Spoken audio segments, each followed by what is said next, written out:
Здравствуйте. Большую часть сегодняшней нашей передачи мы посвятим разговору, обсуждению наших предновогодних с вами трат.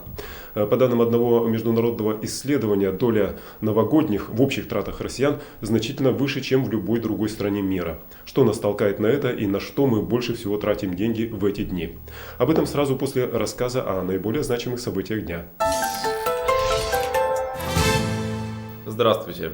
Сегодня в мэрии прошло совещание по реконструкции 2, 3 и 17 кварталов Якутска. Ожидается, что в течение ближайших 4 лет здесь будут расчищены площадки от старых двухэтажных домов и будут построены новые трехэтажные благоустроенные дома. Реконструкция, кстати, жилья коснется примерно 10 тысяч человек, которые в этом квартале проживают. Получается, им повезло, ведь они переедут в новые дома. Не скажи, дело в том, что повезет-то не всем. Переехать смогут только те, кто сможет хотя бы частично оплатить свое жилье, а вот для остальных вопрос будет решаться отдельно. Впрочем, завтра мы в завтрашнем выпуске Экса поговорим на эту тему более подробно. Добавлю только, что эта реконструкция стала возможной благодаря тому, что Якутск в будущем году на жилье получит 1 миллиард рублей. А на очереди сообщение из Илтумена. С часовой задержкой открылась сегодня сессия Госсобрания Республики. Причина в отсутствии кворума. В связи с чем Александр Гаврилев предложил парламентским фракциям проверить причины отсутствия их членов. А также он сказал, что Илтумен все более напоминает законодательный департамент правительства республики. Депутат имел в виду, что часть депутатов считает, что если на сессии нет президента, то им присутствовать на ней не обязательно. На сессии в самом деле ведь не оказалось большинства так называемых генералов, то есть руководителей крупных промышленных предприятий республики. Это и вынудило спикера парламента дать поручение аппарату Илтумена разобраться в отсутствии более чем 40 депутатов. В общем-то, если иметь в виду регламент Илтумена, то, в общем-то, присутствовать на сессии все депутаты обязаны, а если у них что-то не получается, есть уважительная какая-то причина, они должны заранее извещать об этом. Рискнул предположить, что кворума на сессии не оказалось, потому что не рассматривался во втором чтении проект бюджета на будущий год, а это был основной вопрос повестки. Да, депутаты перенесли рассмотрение проекта бюджета на 27 декабря. На этот день запланировано очередное заседание парламента. Да, и причина, в общем-то, переноса, надо сказать, уважительная. Дело в том, что ведь действительно пока нет еще федеральных соответствующих законов, которые бы гарантировали выпадающие доходы в случае федерализации Алроса. И кроме того, спикер парламента сказал, что о таком переносе просит и премьер Борисов. И о других событиях. Крупнейший оператор сотовой связи МТС сообщает о переводе своих систем тарификации на рубли. В распространенном компанией пресс-релизе говорится, что этот перевод произойдет в первом полугодии следующего года. Надо сказать, что МТС дольше всех ведь держалась за долларовые тарифы. Даже несмотря на законодательный запрет указывать цены в конвертируемой валюте. Закон законом, но я так думаю, что все-таки в конечном счете повлияло на это решение МТС не столько законодательный этот запрет, сколько, в общем-то, трезвый расчет. Курс доллара ведь постоянно падает. И на будущий год прогноз для американского рубля тоже неутешительный. И в заключении подборки новостей сообщение о прилете в Якутск Сарданой Корякиной. Наша землячка на недавно прошедшем конкурсе «Мисс Россия» стала обладательницей титула «Вторая вице-мисс». В аэропорту Якутска Сардана заявила, что этот титул позволит ей выступить в 3 международных конкурсах «Мисс Интернешнл», «Мисс Азия» и «Мисс Океания». А теперь о наших с вами предпраздничных расходах.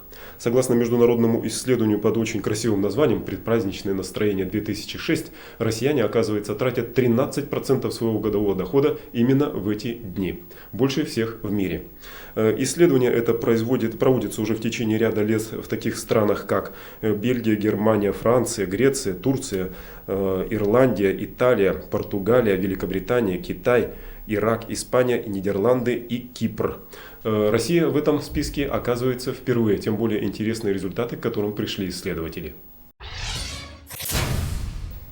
Итак, больше всех в мире именно россияне готовы тратить в эти предпраздничные дни на всевозможные расходы. 13% годового семейного бюджета. Согласитесь, цифра очень и очень внушительная. К примеру, меньше всего тратят жители Ирландии. Они тратят менее 4% своего семейного годового дохода. Но вот если взять в абсолютных цифрах, то те же самые ирландцы в эти дни тратят на свои расходы примерно 1339 евро. А россияне с 13% своего годового семейного дохода тратят, увы, всего только 541 евро. Но, тем не менее, все-таки почему мы готовы большую часть своего семейного дохода потратить именно в эти дни? Вот что выявило это исследование. Вот если иметь в виду структуру, что ли, этих самых наших расходов, то выясняется, что 339 евро россияне тратят, вы не поверите на что, на подарки. В структуре самих вот этих подарков примерно 97 евро уйдет на подарки, которые супруги будут покупать друг другу. 88 евро уйдет на покупку подарков для детей. Еще 78 евро пойдет на подарку родителям. И, наконец, на подарки своим друзьям среднестатистический россиянин затратит 65 евро. Вот еще 13 евро, это тоже для меня, например, было открытием, каждый среднестатистический россиянин потратит на подарки, вернее сказать, на благотворительность. Надо сказать, что это очень незначительная сумма, 13 евро я имею в виду, хотя, в общем-то, неожиданно потому, что, в общем-то, мы как-то особенно и не тратимся на благотворительность с вами, вот если иметь в виду буквально нас с вами. Однако в этом исследовании принимало участие и те люди, которые явно богаты, состоятельные, и поэтому которые, в общем-то, наверное, в привычку уже вошло у них тратить хотя бы частичку своего дохода на помощь ближнему, на помощь, прямо скажем так, нищим. Может быть, нам это покажется и много, 13 евро, однако, скажем, для такой страны, как на Кипре, тратится 54 евро, это больше всего, кстати, среди всех исследователей. А меньше всего тратится на благотворительность жители, граждане Южноафриканской Республики, всего 6%, 6 евро. Однако самая значительная доля праздничных трат придется на еду – 123 евро. Сколько именно проводят россияне в эти дни в продуктовых магазинах, специально никто не считал. Очевидно, что больше обычного. И все потому, что стол в празднике должен быть все-таки праздничным. А это означает одно – поставить на него нужно нечто, что кулинарно поддержало бы ореол необычности, уникальности события, которое случается один раз в год. Не в последнюю роль на расточительности играет и поверье. Как встретишь Новый год, так он и пройдет. По традиции на первом месте в приоритетах благосостояния у нас все-таки стоит обильное застолье. Есть, правда, и второй стимул, который гонит нас в магазины и приводит к большим тратам. Ведь в разговорах наших женщин накануне праздника меню будущего застолья выходит на первое место. Правда, и после новогодних каникул оно остается на том же первом месте. На этот раз в виде своеобразного отчета, что, кто и в каком количестве поставил на стол. А какой же хозяйке при этом захочется получить упрек в банальности, или более того, в неспособности украсить стол по-праздничному. Вот и ходят поэтому в эти дни тысячи якутян по магазинах в поисках той самой изюминки стола. Понятно, что та самая сумма в 123 евро, а в рублях, кстати сказать, это примерно 4300 рублей, так вот эти траты все равно, что средняя температура тела больных по палате. Ведь кто-то может позволить себе бутылочку другую настоящего шампанского и эксклюзивную закуску, и в этот лимит трат они, конечно же, не уложатся. А кто-то, может быть даже большинство из нас, обойдется и традиционным оливье под водочку. И, конечно, ни одно застолье не обойдется заморозкой, ягодами, овощными смесями. Ни один стол не обходится и без колбасы.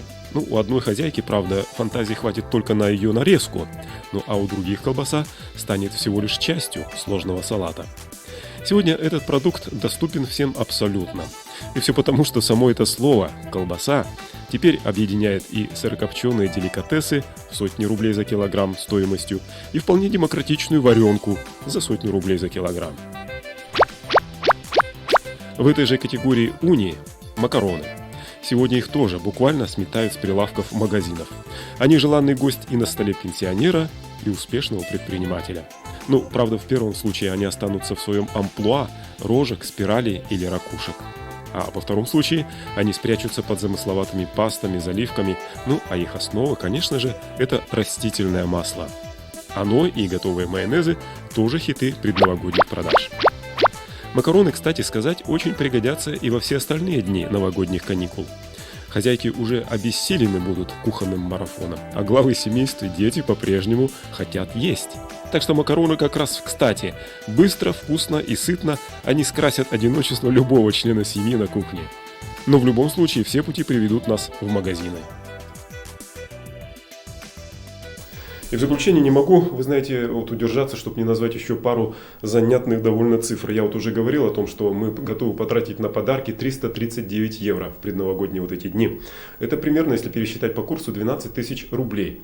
12 тысяч рублей на подарки близким и знакомым. А сами россияне ждут, посмотрите, что в качестве подарков на Новый год. 29% россиян заявили, что ждут, вернее, в качестве подарков туристическую путевку. Соотнесение, посмотрите, какая цена ее. Еще 22% россиян ждут, что им на Новый год подарят компьютеры. 21% ожидают ювелирные украшения, 20% россиян ждут, что они получат в качестве подарков коробки с жидкокристаллическими либо плазменными телевизорами. Ну, в общем-то, может быть, эти цифры, конечно, вызывают улыбку, недоверие, но все-таки доля правды в этих цифрах есть.